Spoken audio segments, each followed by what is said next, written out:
En Latinoamérica hay una historia aún no contada, la historia de las mujeres. ¿Por qué fue silenciada, olvidada o minimizada en los relatos durante siglos? Conocer la experiencia de las mujeres en Latinoamérica no solo permite entender que la desigualdad que aún persiste es fruto de un largo proceso, también es descubrir una rica experiencia histórica. Hoy recorreremos la historia que nunca nos contaron, la de las mujeres en Latinoamérica. Bienvenidos a un nuevo capítulo de Explora América Latina.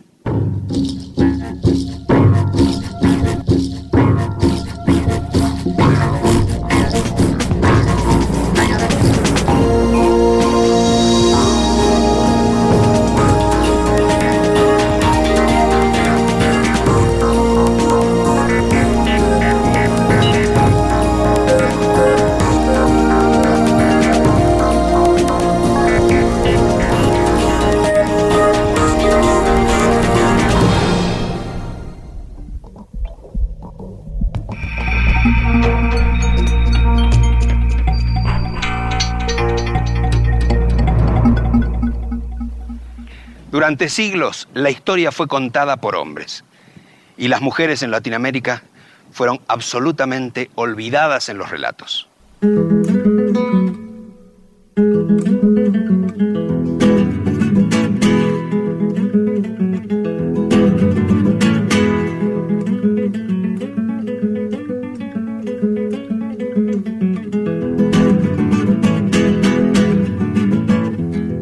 Yo no creo que sean conspirativamente malignos los varones escribiendo historia y que por una cuestión de maldad intrínseca de ellos hayan obviado el tema de las mujeres. Yo te diría que hasta natural que haya mirado con mucha más atención las batallas, los reyes, todo lo que hacían los varones y haya tenido como un gesto más descuidado hacia los trabajos que hacían las mujeres. Las mujeres nunca habían sido objeto de la mirada de los historiadores.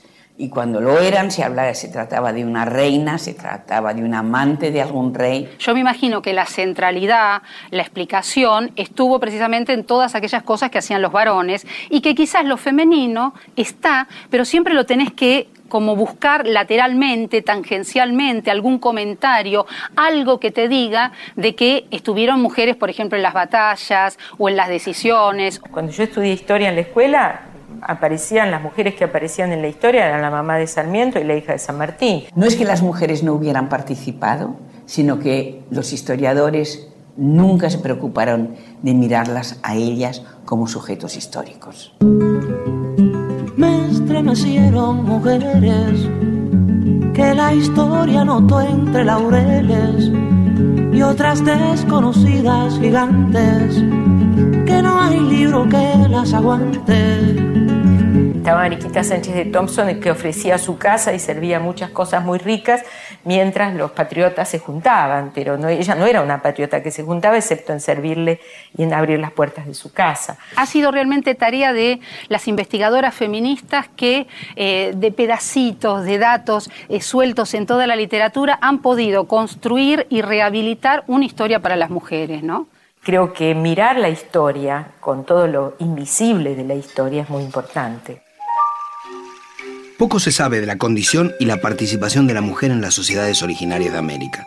Sin embargo, indicios y datos permiten vislumbrar algunos aspectos de su situación. En los pueblos indígenas nosotros lo poco que podemos llegar a saber está relacionado con que evidentemente las mujeres tuvieron un estatuto más igualitario que los que tenía la cultura europea al momento de la llegada de los españoles. O, por ejemplo, determinadas palabras, como puede ser en algunos grupos indígenas de Venezuela, lo que se sabe es que existe una palabra que indica el clítoris y que lo usaban en las expresiones. Esto quiere decir, bueno, que cuando vos sabés que está el clítoris, evidentemente la relación con tu cuerpo y con tu sexo no fue únicamente reproductiva, sino que hubo una sexualidad que no estuvo teñida con la culpa, con la mancha, o estuvo acusando lo placentero. Con lo cual uno puede hacerse una idea de que el desarrollo de una sexualidad distinta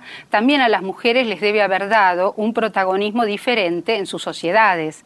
Se sabe, por ejemplo, que había mujeres que podían llegar a ser cacicas, o que sus votos determinaban en qué se gastaba o no determinados recursos en sus comunidades, y que esto realmente era importante. De las primeras crónicas de la conquista, frases o pequeños comentarios sirven para reflejar costumbres y aspectos de la sexualidad en los pueblos originarios, y también sobre la imposición de valores por parte de los europeos.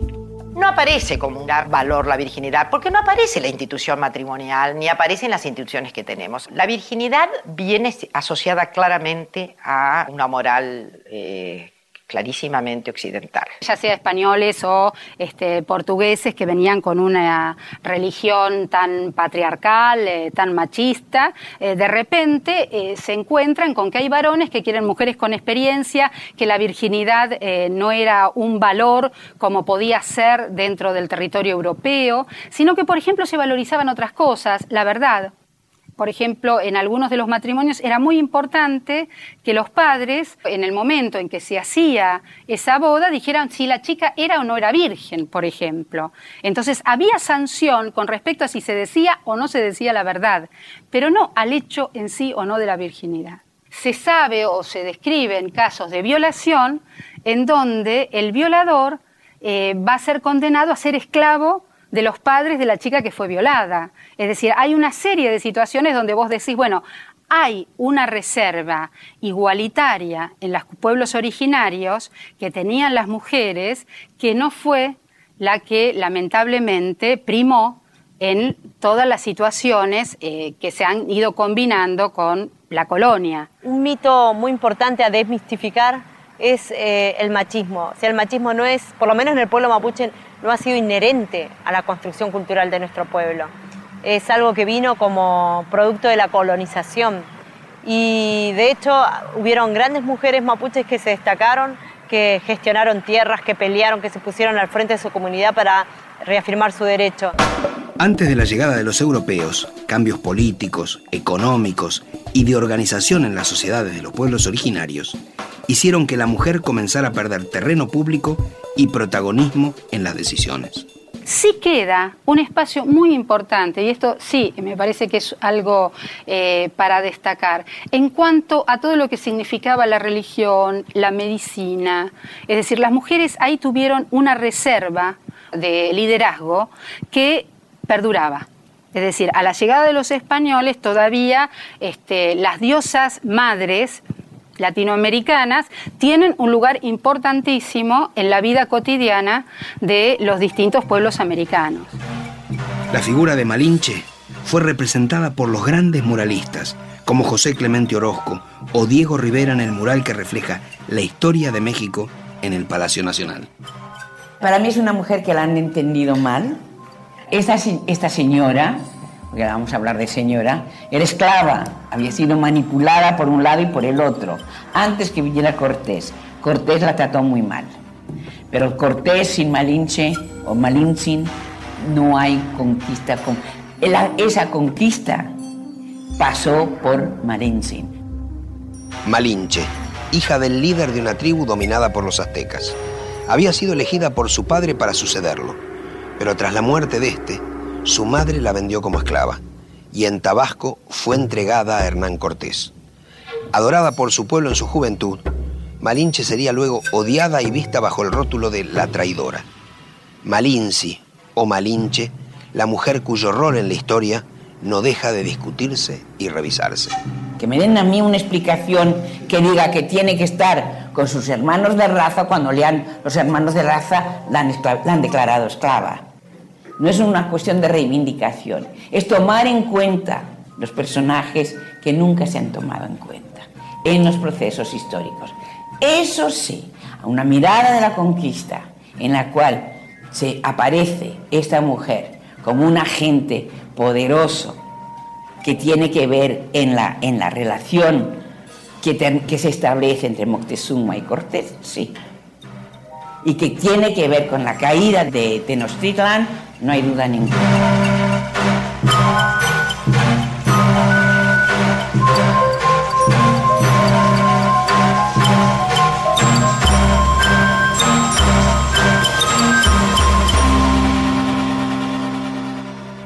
El papel de la mujer durante la colonia estuvo signado por la mezcla entre los procesos que venían dándose en América y la violencia con la que españoles y portugueses impusieron sus leyes y sus costumbres. El patriarcado se consolidó en las sociedades blanca y mestiza y siguió ganando terreno entre los grupos indígenas. También se extendieron toda una serie de valores. Y que obviamente el papel de la Iglesia Católica aquí es central y fundamental, de la misma manera que en la colonia van a ser valores fundamentales los casamientos y los enlaces que efectivamente no signifiquen máculas en las mixturas de la sangre. Los peninsulares van a venir y van a contraer matrimonio con una mujer blanca. Sí, va a ser un matrimonio monógamo. La estirpe o el linaje que tenga que ver con esa unión va a ser la que va a heredar, la que va a tener acceso a todos los privilegios. Pero en la vida práctica las cosas se pasaban de otra manera. Es decir, había, primero porque los conquistadores y luego los colonizadores avanzaron sexualmente sobre las mujeres. El abuso o cobrarte determinados favores hacia las mujeres indias era una cosa que la hacían los encomenderos, que incluso durante mucho tiempo parte del clero que vino al territorio americano se amancebaba con las indígenas. Primero porque hubo toda una discusión en la iglesia de si eran seres humanos o no los indios.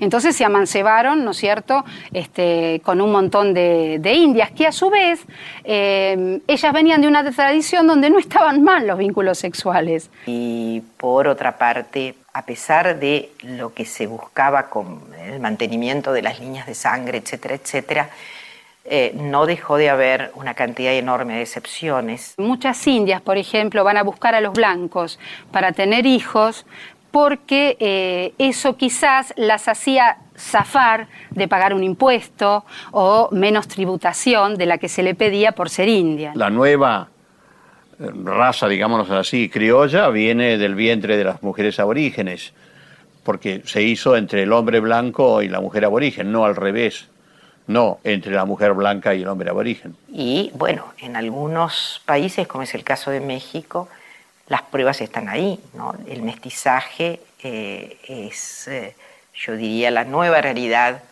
que afloró claramente desde el siglo XIX en adelante, fue clarísimo.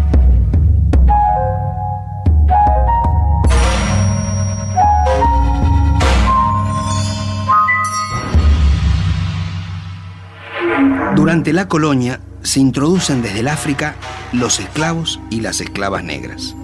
Y es interesante la forma de lucha de las mujeres para evitar tener hijos que nacerían también condenados a la esclavitud. Y que se sabe, por ejemplo, cuando Inglaterra impone, ¿no es cierto?, toda una prohibición con respecto a la venta de esclavos y tanto en Brasil como en Estados Unidos se quieren hacer criaderos de esclavos, la resistencia estuvo con las negras. Las negras abortaban. Por más que, digamos, había una serie de cuestiones que se decía, bueno, que la que se embarazaba iba a trabajar menos tiempo. Sin embargo, las africanas hicieron una resistencia realmente ejemplar. Ahí nosotros, cuando tenemos que estudiar la experiencia de las mujeres blancas, la experiencia de las mujeres indias, la experiencia de las mujeres negras, la experiencia de las mestizas, es decir, América Latina fue un mapa cromático. Había cosas que se hacían por el color que vos tenías. Sí, y la meritocracia estaba muy ligada al color. Ahora, aparte del color, si vos eras mujer, había un plus de carga sobre esa discriminación o ese aislamiento. El proceso emancipador latinoamericano significó el final de la sociedad colonial, del sometimiento de los grupos criollos y de la sociedad de castas con diferentes derechos para cada uno de los integrantes. Durante las luchas por la independencia, las mujeres tuvieron una participación activa, relevante y, sin embargo, olvidada en los relatos. Está todavía por completarse esa historia, la saga de las mujeres guerreras, de las mujeres que acompañaban de manera no exclusivamente pasiva a la soldadesca. Las luchas por la independencia tal vez fueron los periodos en donde más claramente se vio minimizada la participación de la mujer, pero los ejemplos llegan hasta nuestros días. En México, mujeres anónimas tuvieron una importante participación en los hechos más trascendentes de su historia. Una participación muchas veces denostada o silenciada. Sobre esa incidencia femenina en la historia, conversamos en la Ciudad de México con la autora Elena Poniatowska.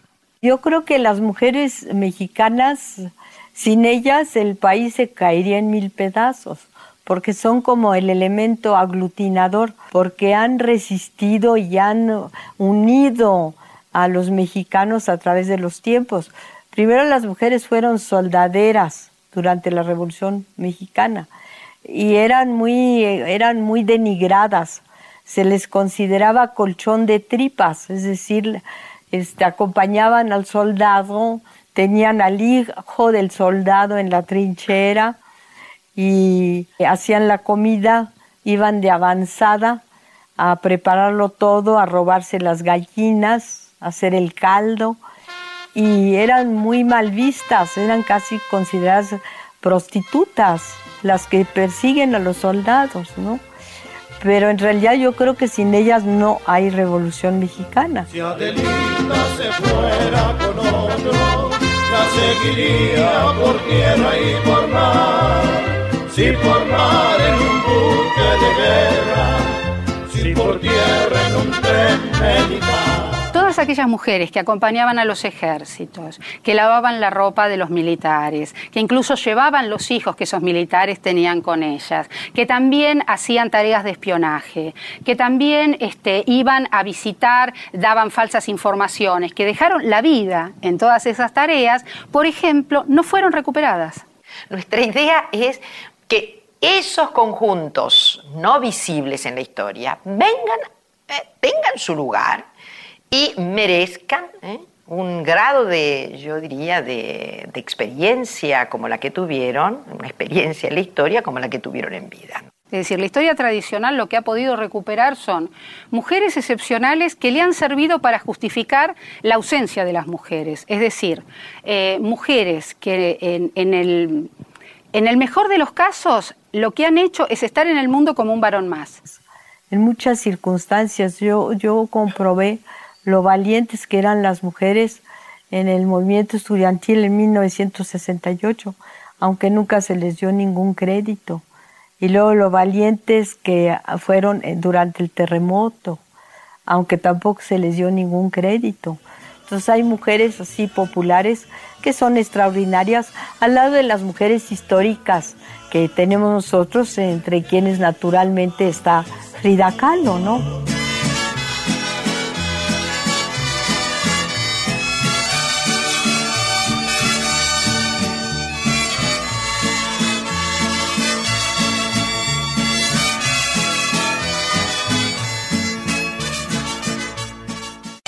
Estamos en la casa de Frida Kahlo, la Casa Azul, hoy su museo, la casa en donde el artista nació, pasó gran parte de su vida y también murió. Frida, esa mujer extraordinaria, sintetiza todas las mezclas. Era hija del fotógrafo de origen húngaro Guillermo Kahlo y de una mujer de origen oaxaqueño, Matilde Calderón.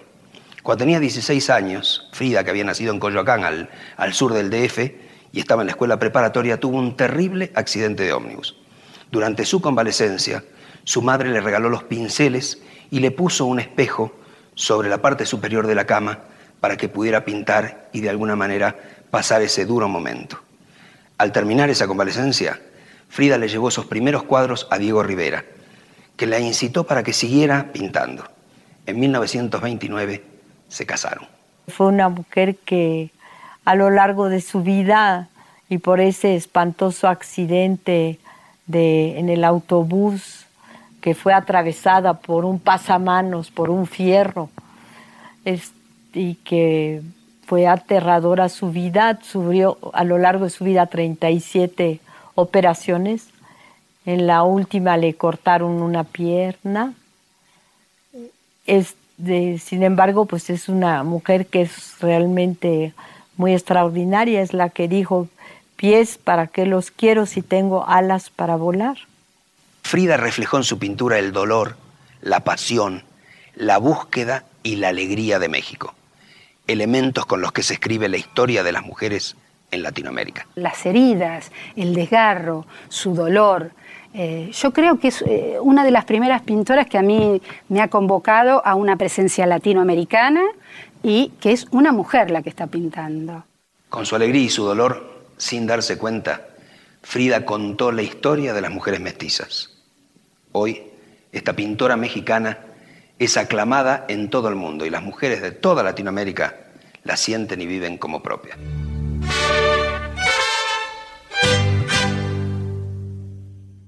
Las mujeres equiparadas a los menores o a las personas que no pueden valerse por sí mismas. A esa condición redujeron a la mujer las leyes de las repúblicas liberales en la segunda mitad del siglo XIX. Porque los hombres nos habían dicho, habían escrito las leyes que nos hacían lelas, porque no podíamos votar, no podíamos firmar documentos, no podíamos ir a trabajar sin el permiso del marido. Y el sueldo había que darlo al marido aún en las clases pobres, por ejemplo, donde las mujeres tenían que ir a trabajar, tenían que ir a trabajar con el permiso del marido, fíjate tú. Nos cuesta entender que la realidad latinoamericana, cuando nosotros pensamos en sus mujeres, tenemos que pensar mujeres que estaban prácticamente peleando con los indios, con los peones, con las que las dejaban sus maridos, mujeres que estaban siempre con un rifle, mujeres realmente aguerridas y temibles, e incluso las que ya están entrando en la formación de los procesos de estados nacionales, por ejemplo, Mariquita Sánchez de Thompson, uno cuando ve las discusiones que tuvo con Sarmiento, uno realmente se sorprende porque dice, bueno, pero estas mujeres tenían un carácter, eran bravísimas. Yo a veces pido lo que debe haber significado para estas mujeres, con esta fuerza, un Estado que prácticamente las somete y las deja como si fueran discapacitadas, en el sentido de que siempre van a tener que tener un varón al lado para hacer cualquier cosa. En el primer cuarto del siglo XX, la mujer comenzó a obtener los primeros logros de sus derechos políticos. Parte de esa historia comenzó a escribirla una ecuatoriana, Matilde Hidalgo. Cuando en su país la mujer solo podía cursar la escuela primaria, consiguió ser admitida en un colegio secundario. Luego se convierte en la primera médica de Ecuador y teniendo en cuenta que la Constitución no prohibía el voto femenino, intenta empadronarse. Le niegan el derecho, pero su pedido se somete a un ministro. Un mes más tarde se aprueba explícitamente el voto femenino.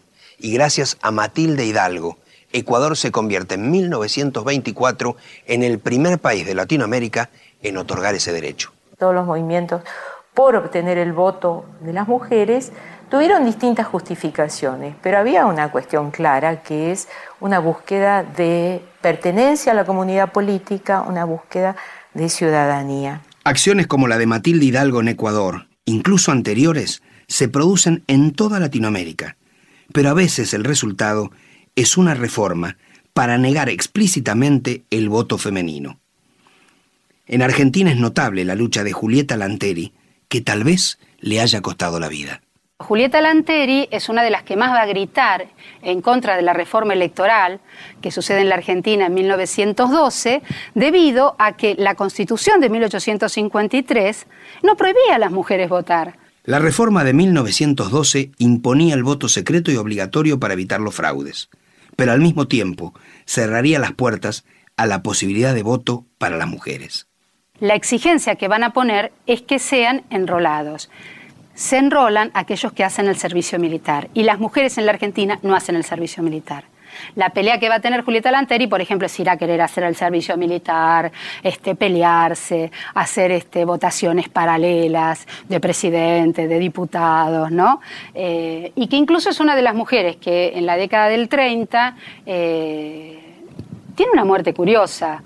Más de uno ha dicho que si no se trató de un asesinato. Es raro porque en realidad ella la va a atropellar un coche, pero no un coche que la lleva así por delante, un coche que da marcha atrás y la mata. Es realmente un accidente que te llama la atención, porque aparte eran los grupos de derechas los que estaban manejando ese auto. Fue una larga lucha la de la igualdad de derechos. El voto es un momento, pero hubo muchos otros. Por ejemplo, el derecho a firmar contratos, el derecho a la propiedad, Todos esos fueron derechos que se fueron ganando. En cada territorio esto se ha ido negociando, por ejemplo, los derechos sociales muy relacionados a licencias por maternidad, etcétera, etcétera. Esto estuvo muy relacionado a la evolución del movimiento obrero, ¿no es cierto?, y a la inserción que en cada Estado-nación tuvo. Pensemos que la segunda ley obrera, por ejemplo, de la Argentina, está referida a las mujeres y los niños.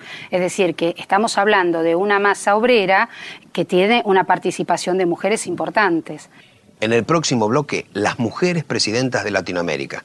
Eva Perón desde una mirada distinta, la mirada de otra mujer, Marisa Navarro. Y también la lucha de las madres y las abuelas de Plaza de Mayo.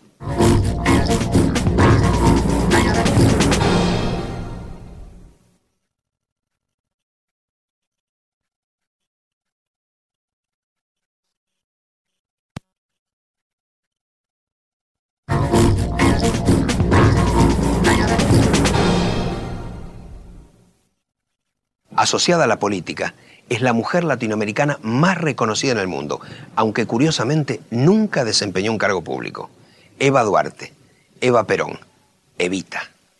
Lo que sí es muy importante lo que ha hecho ella es que ella legitimó la participación de las mujeres en la política a través de un partido político. Se deben haber dado cuenta los dos, y ella seguramente en algún momento, que al incorporar a las mujeres al proceso político ampliaba la base de votantes de Perón, doblaba la base de votantes de Perón. Y ella organizó, por lo tanto, un partido que le respondiera fielmente y que estuviera dispuesto a hacer todo lo que había que hacer en las próximas elecciones. Mujeres de mi patria, recibo en este instante de manos del gobierno de la nación la ley que consagra nuestros derechos cívicos. Y consiguió absolutamente lo que quería, porque las mujeres votaron por más cantidad que los hombres por Perón. La organización, la Fundación Evita, presentarse y pedirle colchones o ir a la fábrica de Mumú y pedir caramelos o hacer... Esas cosas las pudo hacer Eva. Es decir, tiene una práctica que realmente habilitó un poder en las mujeres que hasta ese momento en la Argentina no se había visto en la mujer de un presidente. Ella verdaderamente fue la que dijo, no, tiene que haber mujeres en el Parlamento, cosa que no hay en ningún otro país, como lo hubo en la Argentina en 1952, 53, 54. Hasta el 55 hay más mujeres en el Parlamento argentino que en ningún otro parlamento. Y ella hizo no solamente participar, elegir, sino también ser elegida. Eso es de una modernidad impresionante para nosotras. El hecho es que eso la hace feminista de ninguna manera, porque si bien les cambió la vida políticamente, ella no pensó en cuáles eran los problemas verdaderos de las mujeres. Ella era peronista y no la sacas de ahí.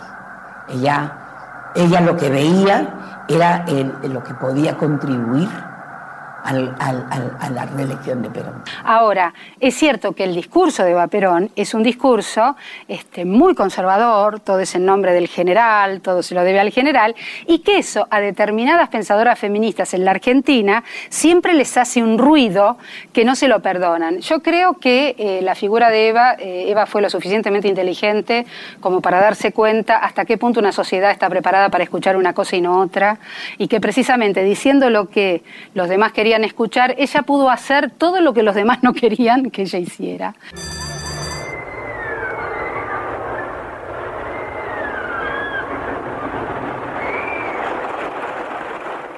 Yo lo que digo, y estoy cada vez más convencida, que excepcionalmente ella se dio cuenta que se había transformado en un ser histórico en Argentina. Y ella toma conciencia de su propia identidad como una líder política, como esposa antes que nada, esposa del general y líder de los descamisados y líder de las mujeres argentinas, lo cual la transformaba en un ser absolutamente excepcional, fuera de serie en el mundo entero. Ella lo sabe, sobre todo, por ejemplo, en la renunciación, en el renunciamiento y en los últimos discursos. Ella sabe quién es. no quise ni quiero nada para mí. Mi gloria es la bandera de mi pueblo. Y aunque dejen el camino girones de mi vida, yo sé que ustedes recogerán mi nombre y lo llevarán como bandera a la victoria. Y le duele morirse, le duele profundamente morirse, pero sabe lo que ha hecho, y entonces tiene un orgullo y aumenta su amor por Perón porque se lo reconoce a él. Es muy bonito verdaderamente. El 17 de octubre de 1951, enferma, debilitada, sostenida por Perón, Evita habló al pueblo en una de sus últimas apariciones públicas. Fue en esta plaza, la misma que 25 años después sería escenario de la lucha de otras mujeres, las madres y las abuelas de Plaza de Mayo, buscando a sus hijos secuestrados durante la dictadura o a sus nietos, muchos nacidos durante el cautiverio de sus madres. Gustavo se lo llevan el 15 de abril y después del 30, después cuando empieza Mayo, me entero por un cuñado que en la Plaza de Mayo se habían empezado a reunir unas madres que también buscaban a sus hijos.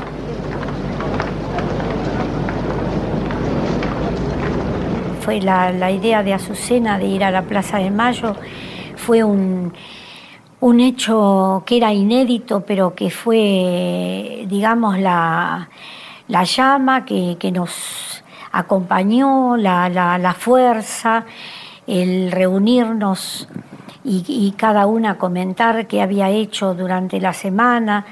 La idea de Azucena Villaflor de Vincenti, en realidad, era de entrar a la Casa de Gobierno, todas juntas, a exigir que nos dijeran qué había pasado con nuestros hijos. Nosotros solamente queremos saber dónde están nuestros hijos, vivos o muertos. Angustia porque no sabemos si están enfermos, si tienen frío, si tienen hambre, no sabemos nada. Y desesperación, Señor, porque ya no sabemos a quién recurrir. Consulados, embajadas, ministerios, iglesias, todas partes se nos han cerrado, todas partes se nos han cerrado las puertas. Por eso les rogamos a ustedes, son nuestra última esperanza. Por favor, ayúdennos, por favor. Teníamos una esperanza por muchos años, una esperanza muy grande de que en algún lado estaban y que los iban a liberar. Con inocencia pensábamos eso, y cuando nacía el nietito, viendo la fecha, preparándolo a jugar, lo esperábamos. Nunca llegó ni respuesta ni nieto. Estamos así. Mi hija estaba embarazada de 5 meses cuando se la llevaron. Mi nieto tiene que haber nacido en agosto del año pasado. Hasta ahora no he podido saber nada de él. De ser muchas, la mayoría, amas de casa, que no estábamos acostumbradas a estar a la madrugada por las calles, de salir de la mañana a la noche, dejar la casa, dejar todo. Yo personalmente era directora de una escuela primaria.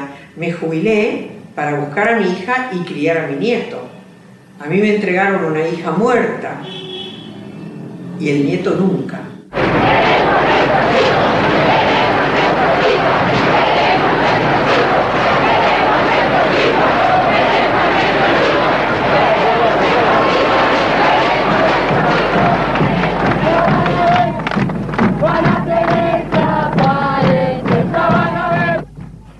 Yo quiero decir que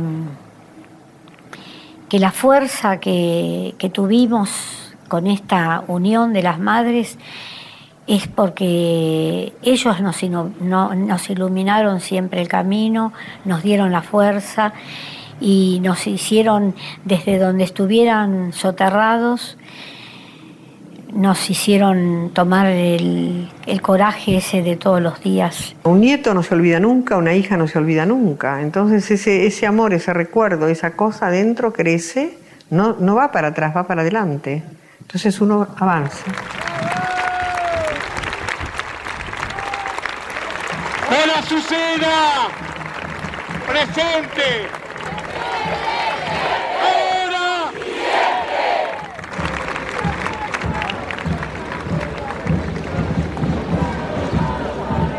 Conquistas legales, derechos civiles, sociales. En el siglo XX, la mujer luchó y recorrió gran parte del camino hacia la igualdad. Pero antes de hablar sobre los logros que restan, ¿cómo se ve hoy la mujer en Latinoamérica? ¿Se siente discriminada? ¿Cree tener las mismas oportunidades que el hombre? La condición femenina es secundaria aún, gravemente secundaria. Su falta de representación, su falta de legitimidad, la discrecionalidad que hay con las mujeres en el trabajo, la mengua de oportunidades cuando se trata de puestos que tienen una carga misógina tremenda. Bueno, todo eso prueba que nuestra sociedad es indemocrática respecto de los sexos. Y entonces eso es lo que nos lleva a una reflexión feminista, claramente, ¿no? La situación de la mujer en el mercado laboral sigue siendo de extrema precariedad, aún en los estamentos más altos. Yo creo que todavía sigue habiendo una situación de desproporción con respecto a las posibilidades de desarrollo de los hombres. Ya no es la ama de casa y el marido afuera, ya se comparte todo, ¿viste? No sé si en derechos, ¿viste? No sé. Todavía existe mucho machismo y la mujer sigue estando en un nivel más bajo que el hombre. Eu acho que a mulher tem que ter direitos iguais. El papel que ha jugado la mujer en la historia, en todo el mundo, realmente, bueno, ha sido menospreciado, incluso por nosotras mismas, ¿no? Un campo de lucha es el campo de las conquistas legales. Ahí yo diría que hay bastante hecho, queda mucho por hacer. Y ahí hay una contra básica que no es el machismo social, sino que es la Iglesia Católica. En todo el campo de los derechos reproductivos, ni que hablar de la despenalización del aborto. Entonces, en esos campos, ahí hay como mucho por avanzar. Yo creo que es el sistema que no deja que crezca y que tenga que dedicarse a cuidarle a los hijos mientras también ella quiera trabajar. Pues la mujer se está volviendo madre y padre a la vez porque sus hombres están yendo a trabajar a otro lado. Así y todo, yo soy una feminista comprometida desde un lugar de optimismo, porque pienso que las mujeres estamos organizando una revolución absolutamente atípica e inédita. Yo cuando veo a la Iglesia que tiene que hablar de género, o veo los partidos políticos que tienen que incluir en sus agendas cuestiones ecológicas, yo digo, acá hay una revolución. Hay que empezar a verla. Hay cosas que todavía hacen como mucha diferencia. Falta de igualdad salarial, preconceito, estamos más marginadas. Falta, pero creo que se ha equiparado mucho. Mulher para presidente nunca teve, né? Acho que a gente poderia chegar lá. Se a gente se unisse, poxa, não sobraria para ninguém. Sem dúvida alguma. A mulher no Brasil... Bem, em primeiro lugar, ela é discriminada porque ela é mulher. Esse é o primeiro ponto. Por ser mulher, ela já ganha menos 30%. A não ser naqueles casos de concursos. Agora, se ela é uma mulher diplomada e bem educada, ela tem algumas chances a mais. Algumas. Agora, por exemplo, a mulher negra. Essa é a que mais sofre. Porque normalmente, quer dizer, de regra, ela é uma mulher analfabeta. Entendeu? Agora, essa é a que mais sofre a pressão social. Essa tem os piores trabalhos, ela só vai encontrar trabalho na área de empregos domésticos, até pela baixa qualificação dela. En América Latina, 5 mujeres asumieron la presidencia de un país. En Argentina, María Estela Martínez, en 1974, al morir su marido, el general Perón. Fue depuesta por el golpe militar del 76. En Bolivia, Lidia Gayler asumió interinamente en el 79 y también fue derrocada. Luego 3 mujeres llegaron a la presidencia por la vía electoral. En Nicaragua, Violeta Chamorro en 1990, en Panamá, Mireya Moscoso en 1999, y tal vez el caso más notable, el de Michelle Bachelet en Chile en el 2006. Para mí, que haya ganado Michelle Bachelet, para todas las mujeres de América Latina, pues sentimos como si nosotros hubiéramos ganado, lo vemos como un triunfo personal, ¿no? No es solo ella y su propuesta, sino que ella es una mujer divorciada, es una mujer que se ha presentado con sus hijos y su madre, sin un marido y sin un padre. Esto en la tradición latinoamericana ya me parece algo realmente maravilloso, que puede una mujer desde ella presentarse, una mujer que aparte es producto de la educación pública. Y además como un cambio radical en América Latina, porque aunque haya Ha habido presidentas en América Latina, pero seguían los patrones impuestos por los hombres. Es un caso interesantísimo, una mujer que está desde un lugar propio organizando una situación inédita en la historia y en la experiencia política latinoamericana. En Guatemala tenemos 331 municipios. De esos 331 municipios, solo hay una alcaldesa. Lo que quiero ilustrar es que la participación de la mujer indígena aún es nulo, no hay posibilidad. ¿Pero por qué? Precisamente porque los mismos partidos políticos no están permitiendo essa participação. O parlamento é machista. Na vida política, nós mulheres somos menos de 9%. Isso significa que há um enorme desequilíbrio de gênero no parlamento. Porque nós somos, no Brasil, em termos de participação da mulher, o mesmo que é Bangladesh, que tem 9% de mulheres no parlamento. Você desenvolve a mulher, você desenvolve mais rapidamente o país. Isso está provado. A mulher educada, ela educa os seus. Yo hice primero, segundo, primer grado superior y después segundo, que era lo que en ese momento existía, ¿no? Después mi mamá se enfermó y yo abandoné la escuela. No pude hacer más. Fue ahora después que había cumplido 50 años, terminé la primaria, pero a distancia. En la provincia de Misiones, en un pequeño poblado a poco más de 100 kilómetros de la ciudad de Posadas, buscamos a Irondina Correa. Tiene 54 años, es madre de 7 hijos y dueña de una historia que merece ser contada. Y bueno, cuando llegamos a La Rosera, con mi papá, que antes era gendarme y se compró un lote, ¿no? Que quería trabajar en la chacra porque él era hijo de colono, nos vinimos nosotros a vivir con él también. Irondina, como millones de campesinas en Latinoamérica, trabajó desde la infancia en las duras tareas del campo. Y pasados sus 50 años, a pesar de las dificultades económicas, logró desarrollar un valioso emprendimiento, especialmente para las mujeres de su comunidad. Nosotros, la gente de acá son gente minifundista, muy humilde.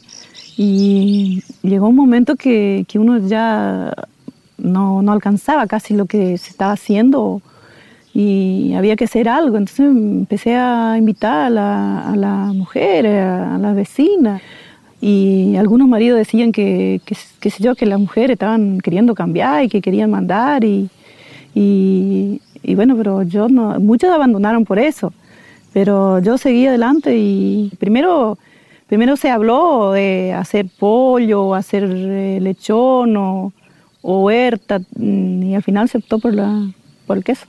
Conseguir un crédito, los animales, maquinaria, capacitación. El grupo de mujeres fue sorteando todos los obstáculos y hoy el proyecto es la fuente de trabajo que su propulsora soñó desde el inicio. Una iniciativa que terminó incluyendo a los hombres que la habían resistido al comienzo. Y empezaron a engancharse en la capacitación, ya tanto los hombres como los hijos, y interesarse por el proyecto. Y hoy los hombres casi participan parejo, o sea, todos, la familia. La familia entera se capacitó porque hasta los hijos todos saben hacer queso y saben ordeñar y saben hacer una pastura, todo. O sea, hay un montón de cosas que se aprendió. Lo que nos sirvió es que aprender a vivir en una comunidad, o sea, trabajar juntos, que juntos se puede, que solo no se puede y que juntos es mucho mejor. Eso nos cambió mucho y nos hizo, o sea, realmente querer uno al otro en el grupo.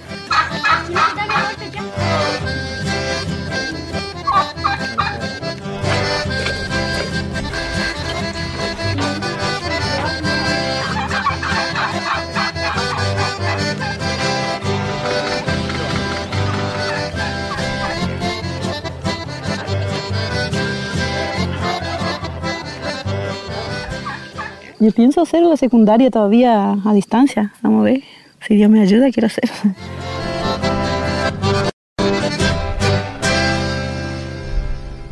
Adjudicar su nombre a una calle es una manera de homenajear y recordar a los protagonistas de la historia de una ciudad, de un país o de la humanidad. Hasta hace poco, los nombres de las calles de Buenos Aires representaban una historia. exclusivamente la escrita por los hombres. Pero el más reciente de los barrios porteños, Puerto Madero, comenzó a hacer justicia. Todas sus calles y plazas llevan nombres de mujeres, luchadoras sociales por los derechos humanos y la educación pública. Nombres de mujeres llegaron a nuestras calles. Tal vez sea un paso adelante para que al fin esas mujeres puedan ingresar en los relatos, los libros, las enciclopedias que aún las excluyen o minimizan. Para que esa historia escrita por mujeres, para que esa mitad de la historia silenciada, por fin pueda ser escuchada y leída.